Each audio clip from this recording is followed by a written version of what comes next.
اعوذ باللہ من الشیطان الرجیم بسم اللہ الرحمن الرحیم السلام علیکم۔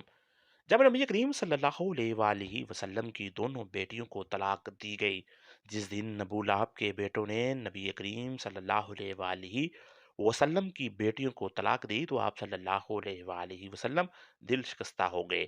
آپ صلی اللہ علیہ وآلہ وسلم اداس ہو گئے کیونکہ یہ دو طلاق کے ناظرین، ویڈیو شروع کرنے سے پہلے آپ سب سے گزارش ہے کہ چینل کو سبسکرائب کیجئے، لائک کیجئے، شیئر کیجئے اور اپنی رائے کا اظہار کمنٹ سیکشن میں ضرور کیجئے گا، اور اب بڑھتے ہیں اپنی ویڈیو کی طرف۔ ناظرین، واضح رہے کہ نبی کریم صلی اللہ علیہ وآلہ وسلم نے اپنی دونوں صاحبزادیاں یکے بعد دیگرے حضرت عثمان رضی اللہ تعالی عنہ کے نکاح میں دی تھیں، لیکن اس وقت دونوں صاحبزادیوں کی عمریں کتنے تھیں، اس بارے میں تاریخ کی کتابوں میں باوجود تلاش کے کوئی حتمی رائے، قول یا عبارت تو نہیں مل سکی۔ تاہم اگر دونوں صاحبزادیوں کی تاریخ پیدائش اور وفات اور درمیانی واقعات کی تاریخ سیر کی کتابوں میں بغور جائزہ لیا جائے تو تاریخی واقعات اور شواہد اور خارجی قرائن کے ذریعے کسی حد تک دونوں صاحبزادیوں کی بوقت نکاح عمر کے بارے میں تقریبی حد تک رسائی حاصل ہو سکتی ہے۔